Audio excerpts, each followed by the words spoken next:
ओम नमो भगवते वासुदेवाय नमः। जय श्री कृष्णा। ओम नमः शिवाय। हर हर महादेव। आप सभी को जया एकादशी व्रत की ढेरों शुभकामनाएं। आज माघ मास के शुक्ल पक्ष की एकादशी तिथि है और आज ही के दिन जया एकादशी का व्रत रखा जाएगा। तो आज की इस वीडियो में आप अनंत शुभ फलों को देने वाली जया एकादशी व्रत की संपूर्ण कथा सुनेंगे। तो एक बार प्रेम पूर्वक बोले श्री हरि विष्णु भगवान की जय, माँ लक्ष्मी की जय। जब भगवान श्री कृष्ण और धर्मराज युधिष्ठिर एकादशी के महात्म्य पर चर्चा कर रहे थे, तब धर्मराज युधिष्ठिर बोले कि हे भगवान, अब आप कृपा करके मुझे माघ मास के शुक्ल पक्ष की जो एकादशी आती है उसके विषय में विस्तार पूर्वक बताइए। शुक्ल पक्ष की इस एकादशी में किस देवता का पूजन करना चाहिए तथा इस एकादशी व्रत की कथा क्या है और इसके करने से मनुष्य को किस फल की प्राप्ति होती है। तब भगवान श्री कृष्ण कहने लगे कि हे धर्मराज, माघ मास के शुक्ल पक्ष में जो एकादशी आती है वह जया एकादशी है। इस एकादशी का उपवास रखने से मनुष्य भूत, प्रेत और पिशाच योनि तक से मुक्ति पा सकता है। साथ ही साथ व्रत को रखने एवं कथा को सुनने व पढ़ने से मनुष्य को अनंत शुभ फलों की प्राप्ति होती है। अब मैं तुमसे जया एकादशी व्रत की कथा कहता हूँ, तुम ध्यान पूर्वक सुनो। एक बार की बात है कि देवताओं के राजा देवराज इंद्र एक बार नंदन वन में भ्रमण कर रहे थे। चारों ओर किसी उत्सव के समान वातावरण था। गंधर्वगण गायन कर रहे थे और गंधर्व कन्याएं नृत्य कर रही थी। वहां पर पुष्यवती नाम की एक गंधर्व कन्या थी और वहीं पर माल्यवान नाम का एक गंधर्व पुत्र था। उन दोनों ने जब एक दूसरे को देखा तो उनका चित्त आकर्षित हो गया। तब वह गंधर्व कन्या पुष्यवती माल्यवान को आकर्षित करने के लिए अपने हाव भाव से उसे रिझाने का प्रयास करने लगी। माल्यवान भी उस गंधर्व कन्या पर आसक्त होकर अपने गायन के सुर और ताल भूल गया। इसी वजह से जो गंधर्व संगीत गा रहे थे उस संगीत की लय टूट गई तथा संगीत का समस्त ही आनंद क्षीण हो गया। सभा में उपस्थित सभी देवगणों को यह अनुचित लगने लगा। यह देखकर देवराज इंद्र भी रुष्ट हो गए। देवराज इंद्र ने कहा कि संगीत एक पवित्र साधना है और इसको भ्रष्ट करना पाप है। अतः देवराज इंद्र ने क्रोधवश ही पुष्यवती और माल्यवान को श्राप दे दिया कि संगीत की साधना को अपवित्र करने वाले माल्यवान और पुष्यवती, तुमने देवी सरस्वती का घोर अपमान किया है, इसीलिए तुम लोग मृत्युलोक में जाओ।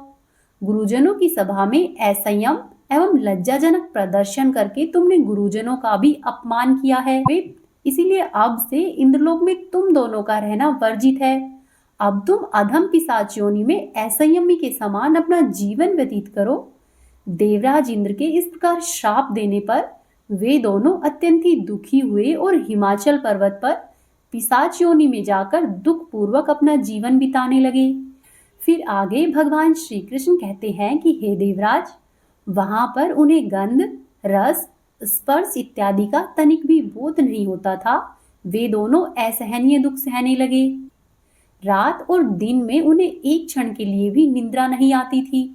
उस स्थान का वातावरण भी अत्यधिक ठंडा था, जिसके कारण उनके रोम खड़े हो जाते और हाथ पैर सुन्न पड़ जाते। साथ ही साथ वे दांत किटकिटाने लगते। एक दिन की बात है कि उस पिशाच ने अपनी स्त्री से कहा कि पता नहीं हमने पूर्व जन्म में ऐसे कौन से पाप किए हैं कि जिसके कारण हमें इतनी दुखदाई यह पिशाच योनि मिली है। पिशाच योनि के नरक के दुख सहने से तो अच्छा है कि हम लोगों को नरक मिल जाता। इस प्रकार से वे दोनों बातें करते हुए अपने दिनों को व्यतीत करने लगे। भगवान की कृपा से एक समय माघ मास के शुक्ल पक्ष की जया एकादशी आई और उस दिन इन दोनों ने कुछ भी भोजन नहीं किया तथा न ही कोई पाप कार्य किया। उस दिन मात्र फल और फूल ग्रहण करके ही इन्होंने अपना दिन व्यतीत किया तथा महान दुख के साथ पीपल के वृक्ष के नीचे विश्राम करने लगे। उस समय सूर्य भगवान अस्ताचल को जा रहे थे, यानी कि सूर्यास्त हो रहा था। वह रात्रि इन दोनों ने बड़े ही कष्ट से बिताई।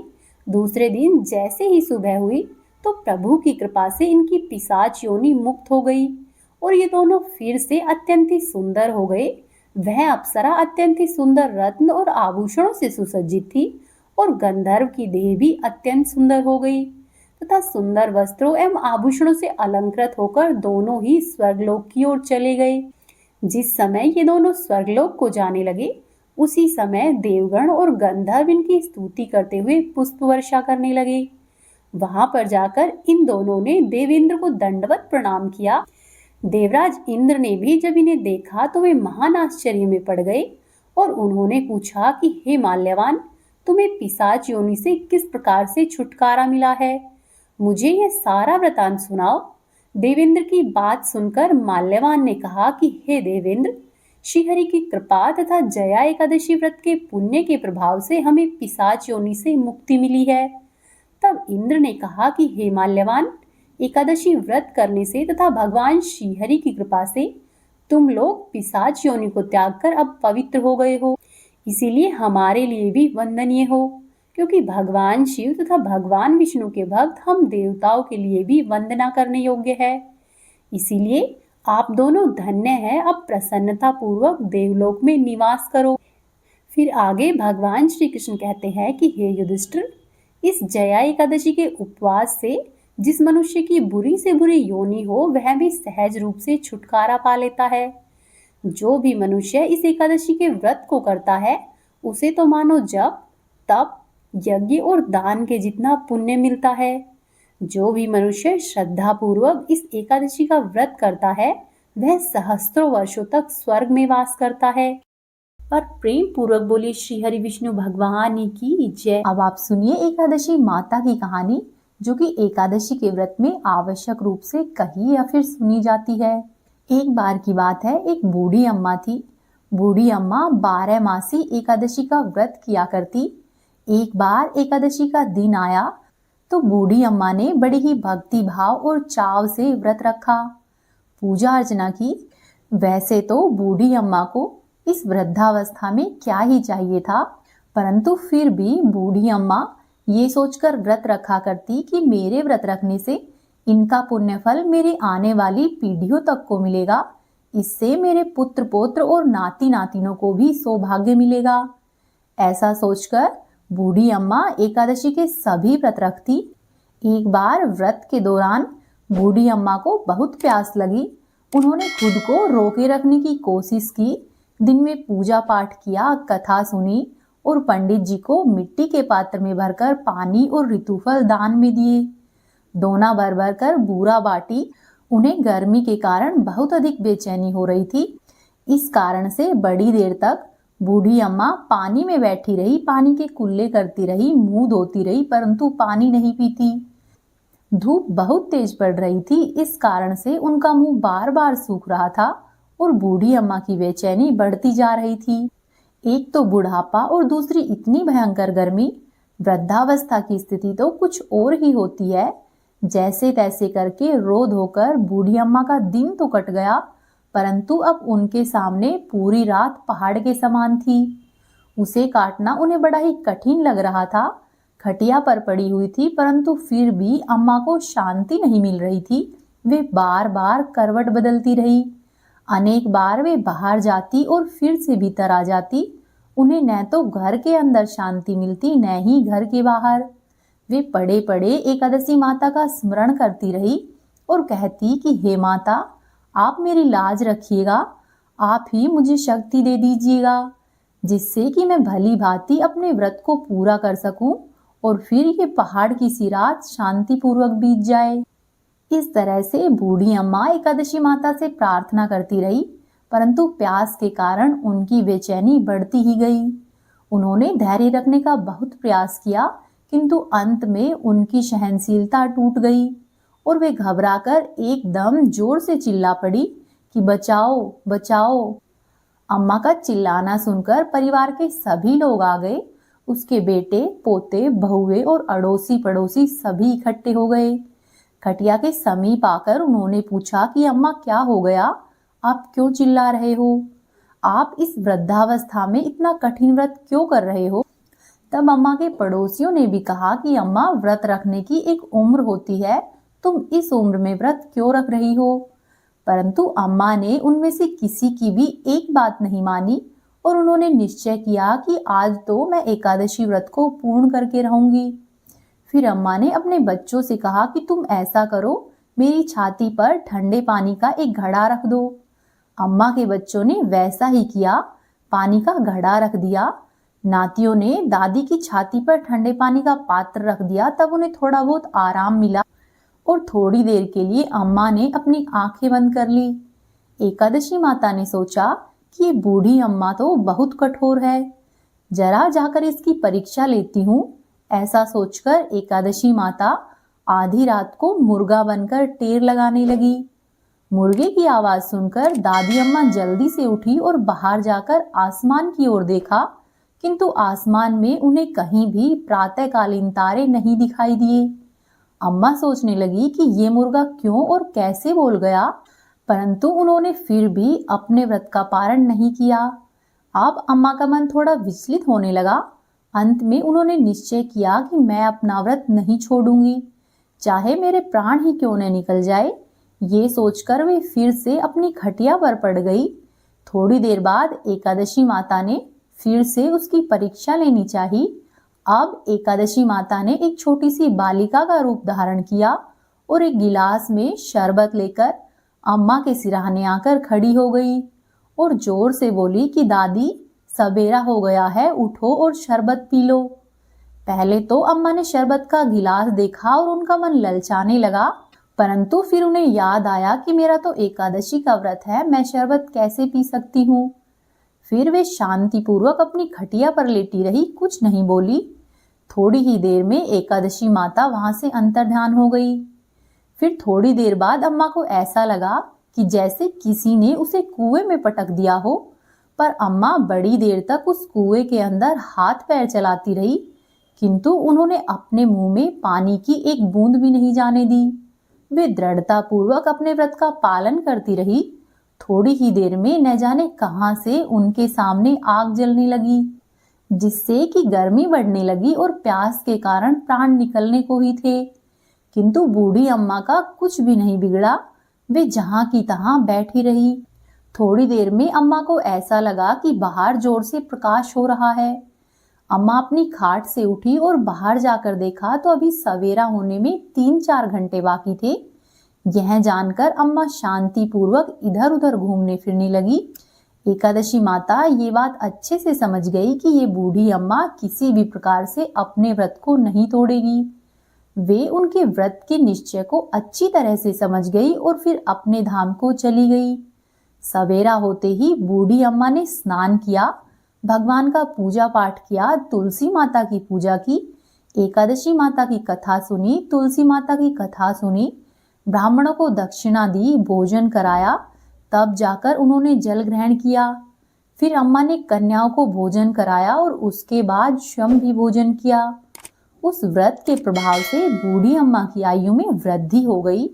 उनके घर परिवार में जो कुछ कमी थी, सब कुछ एकादशी माता और श्री हरि विष्णु भगवान की कृपा से पूरी हो गई। उनके घर में अब किसी भी तरह की सुख सुविधाओं का अभाव नहीं रहा था। बेटे, पोते, नाती, नातिनों, सब से उनका घर भरा पूरा था। और फिर बूढ़ी अम्मा अपने जीवन काल के सभी प्रकार के सुखों को भोगकर अंत में वैकुंठ लोक को चली गई। और बूढ़ी अम्मा ने जाते समय अपनी बहुओं से कहा कि वे भी एकादशी व्रत को अवश्य ही रखती रहे, इस परंपरा को आगे बढ़ाती रहे। उनकी बहुओं ने भी कहे अनुसार किया और वो भी एकादशी का व्रत पूरी श्रद्धा और विश्वास से रखने लगी। तो जो भी भक्त एकादशी का व्रत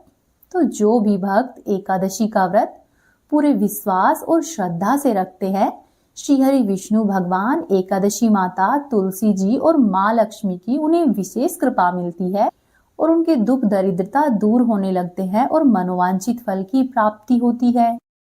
अब आप सुनिए एकादशी माता और राजा की छोटी बेटी की कहानी। एक बार की बात है, एक राज्य में एक राजा राज करता था। वह राजा बहुत ही बुद्धिमान और बलशाली था। साथ ही साथ वह अपनी प्रजा से पुत्र की ही तरह प्रेम करता था, सबका बहुत ही अच्छे से ध्यान रखता।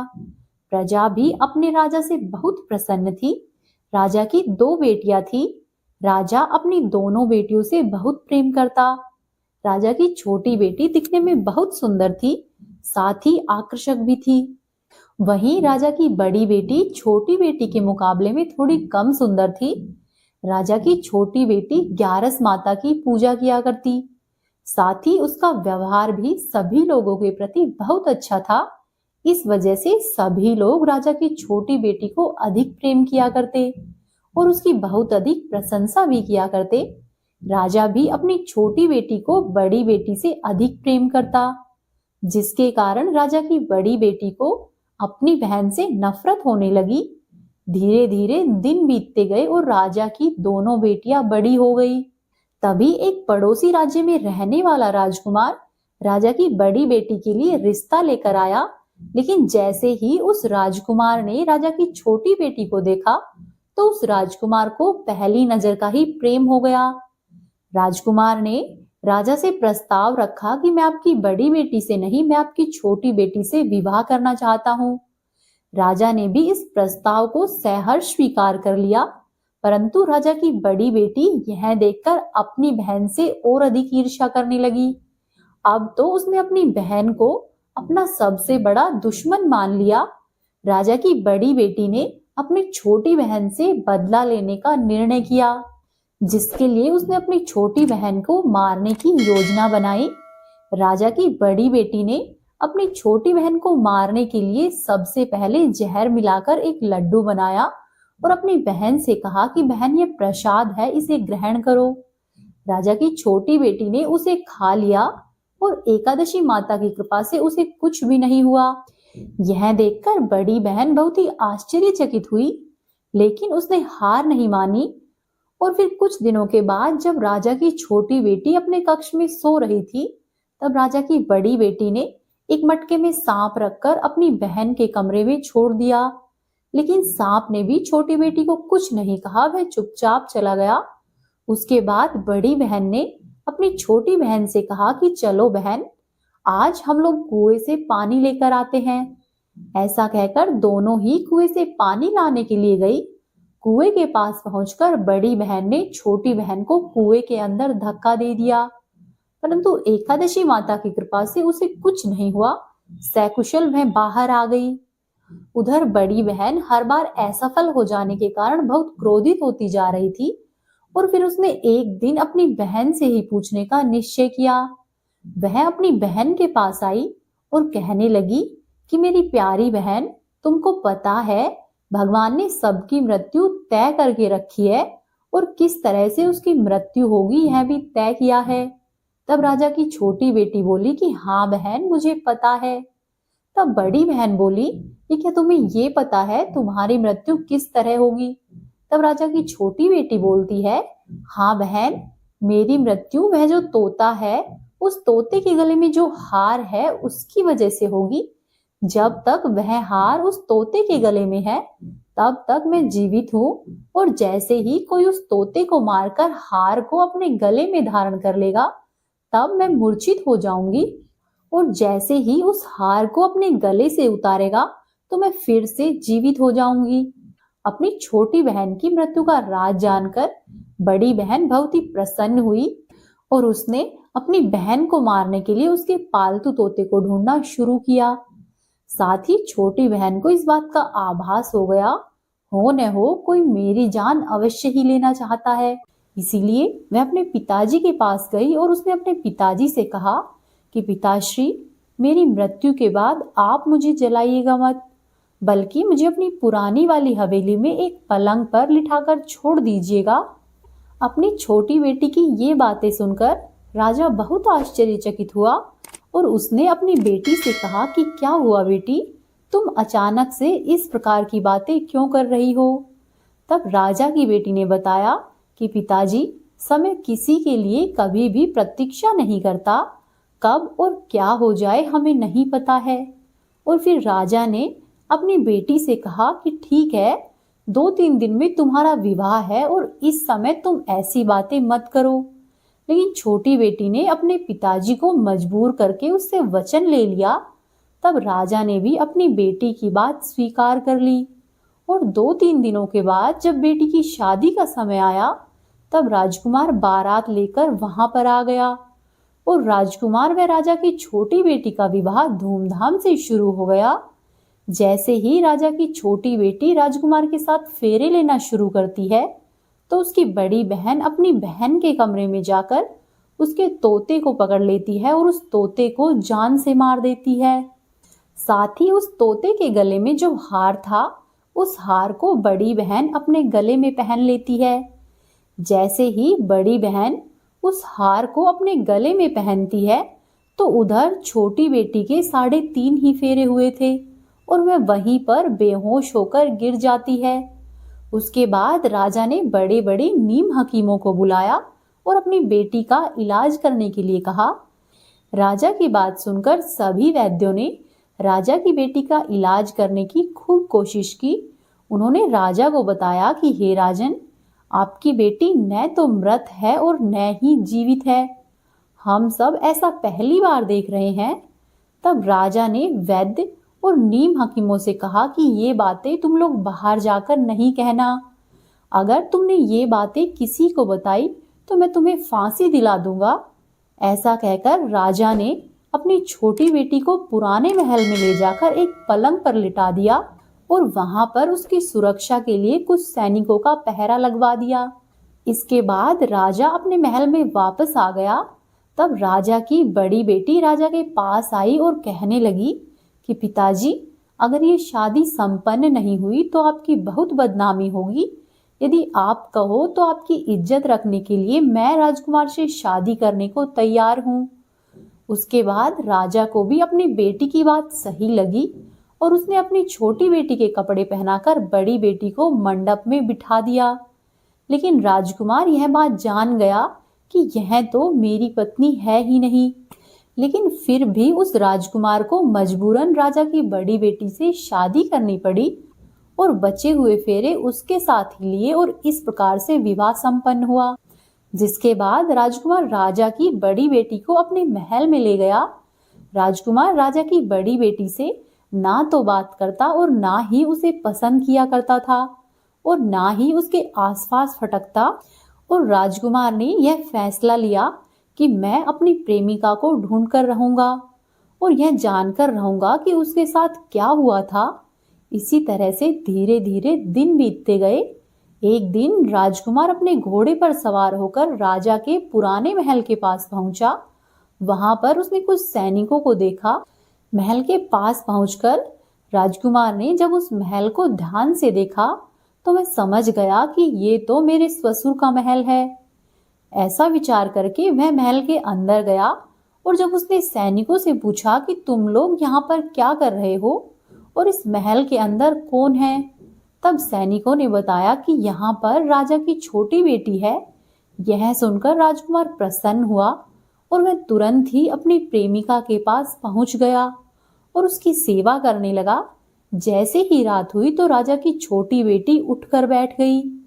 राजकुमार यह देखकर अत्यधिक प्रसन्न हुआ और उसने अपनी प्रेमिका से पूछा कि तुम यहाँ पर क्या कर रही हो, मेरे साथ घर पर चलो। तब राजा की छोटी बेटी ने राजकुमार से सारी बातें कह सुनाई और कहा कि मेरी जान एक तोते में बसी थी और मैंने यह बात सिर्फ और सिर्फ अपनी बड़ी बहन को बताई थी। हो न हो मेरी बहन ने ही मुझे मारने का प्रयास किया है।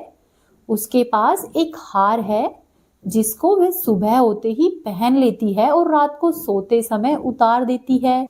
जब तक वह हार को पहनकर रखती है तब तक मैं मूर्छित रहती हूँ और जैसे ही वह हार को उतार देती है तो मैं फिर से जीवित हो जाती हूँ। और जब तक मेरी बहन के पास वह हार है तब तक मैं ऐसे ही जीवित और मूर्छित होती रहूंगी।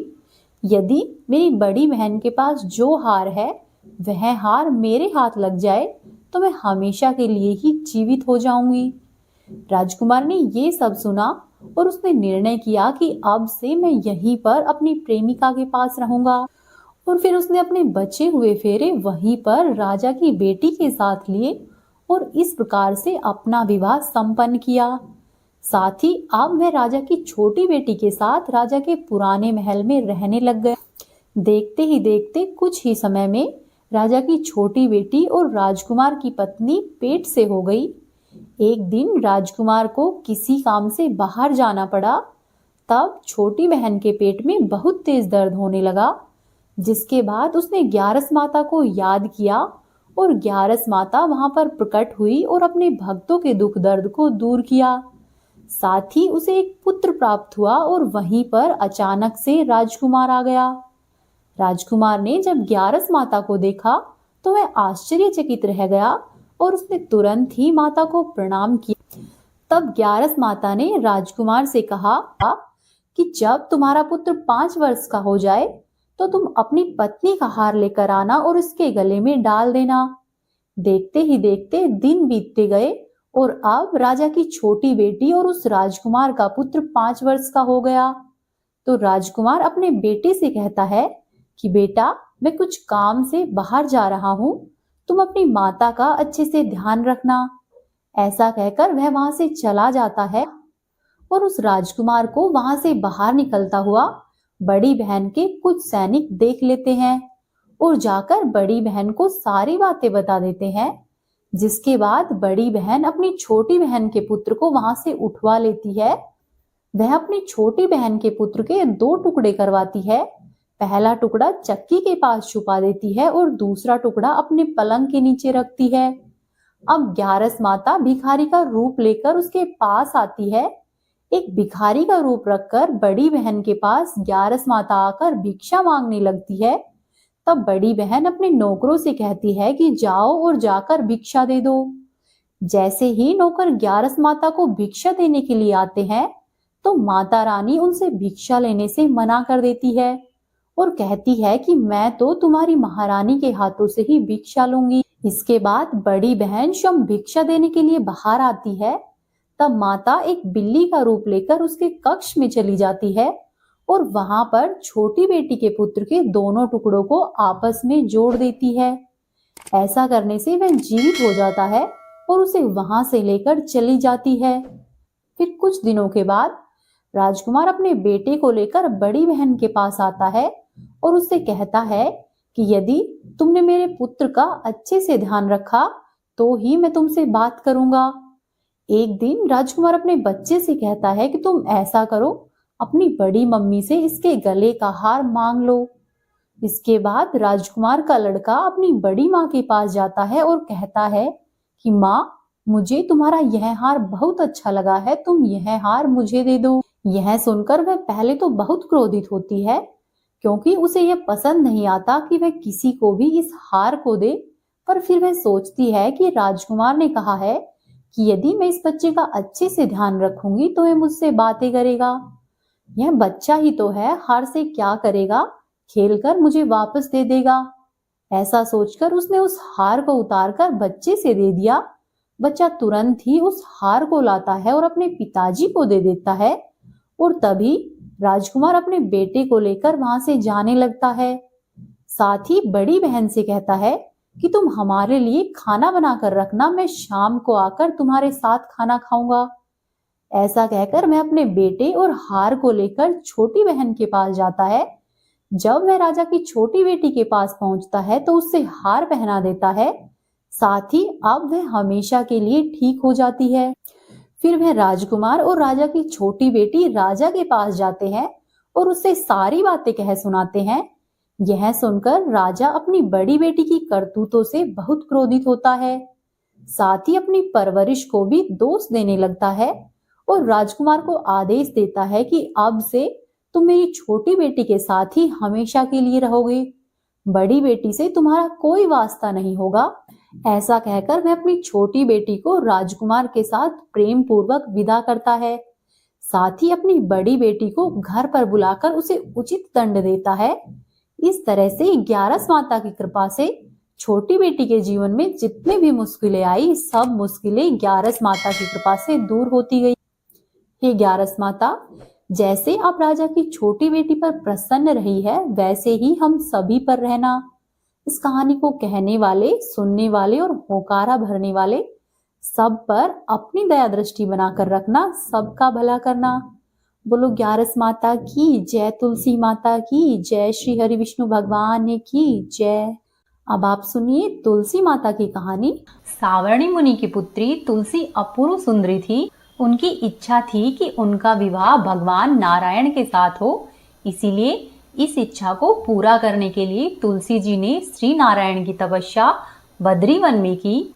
तुलसी जी की दीर्घकालीन तपस्या से ब्रह्मा जी प्रसन्न हुए और प्रसन्न होकर दर्शन दिए और कहा कि हे तुलसी, तुम्हारी क्या इच्छा है। तब तुलसी जी ने कहा कि हे ब्रह्मदेव, आप अंतर्यामी हैं, सबके मन की बात जानते हैं, फिर भी मैं अपनी इच्छा आपको बताना चाहती हूँ कि भगवान नारायण मुझे पति के रूप में मिले। ब्रह्मा जी ने कहा कि हे तुलसी, तुम्हारा अभिष्ट हो, नारायण अवश्य ही तुम्हें पति के रूप में मिलेंगे।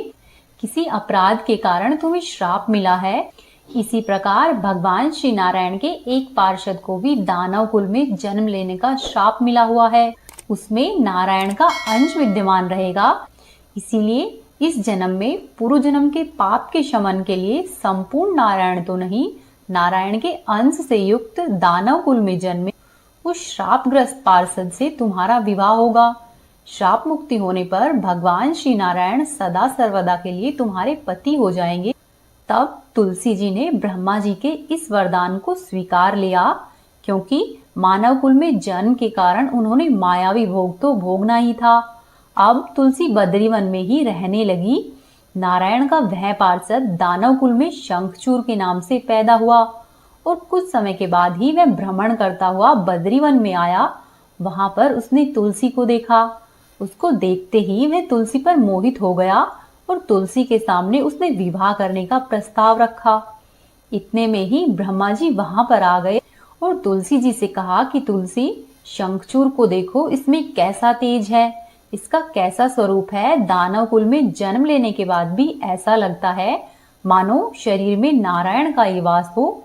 तुम इसका प्रस्ताव सहर्ष स्वीकार कर लो। तुलसी जी को भी लगा कि उनकी तपस्या पूर्ण हुई, उन्हें इच्छित फल मिला है। इस प्रकार शंखचूर के साथ उनका गंधर्व विवाह हो गया और तुलसी जी शंखचूर के साथ उनकी पत्नी बनकर उसके महल में आ गई।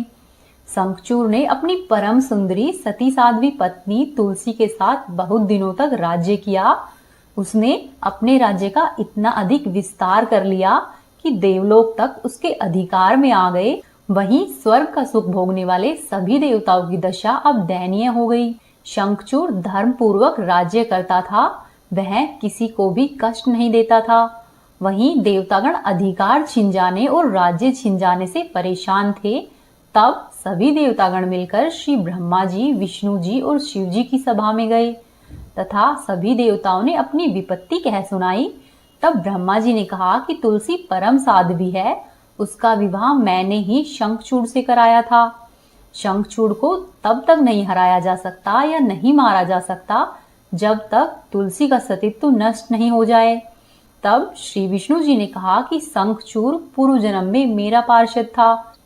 शाप के कारण उसे दैत्य कुल में जन्म लेना पड़ा। इस जन्म में भी उसमें मेरा अंश व्याप्त है। साथ ही तुलसी के पतिव्रत धर्म से वह अजय है। फिर सभी देवताओं की सहमति से भगवान शिव ने शंखचूड़ के पास संदेशा भिजवाया कि या तो वह देवताओं का राज्य लौटा दे या फिर उनसे युद्ध करे। शंखचूड़ शंकर जी के पास पहुंचा और उसने कहा कि हे देवाजी देव, आपके लिए देवताओं का पक्ष लेना उचित नहीं है। राज्य का विस्तार करना तो हर राजा का कर्तव्य होता है और मैं धर्म पूर्वक शासन कर रहा हूँ। मैं किसी को भी दुखी नहीं कर रहा हूँ। आप देवताओं से कहिए कि मेरी प्रजा होकर रहे और मैंने आपका भी कोई अपकार नहीं किया है। हमारा और आपका युद्ध शोभा नहीं देता। अगर इस युद्ध में आप हार गए तो यह बड़ी ही लज्जा की बात होगी और यदि मैं हार गया तो आपकी कीर्ति बहुत अधिक नहीं बढ़ेगी। शंखचूड़ की बात सुनकर भगवान शंकर हंसे, क्योंकि वे तो सभी रहस्य जानते थे। तुलसी और शंखचूड़ के पूर्व जन्म के श्राप की अवधि अब लगभग पूरी ही होने वाली थी। भगवान शंकर बोले कि शंखचूड़, इसमें कीर्ति और लज्जा की तो कोई बात नहीं है। तुम देवों को उनका राज्य लौटा दो और उन्हें उनके पद पर प्रतिष्ठित होने दो।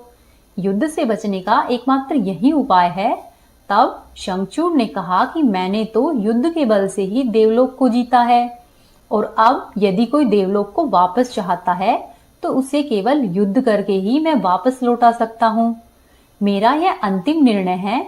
ऐसा कहकर शंखचूड़ वहां से चला गया।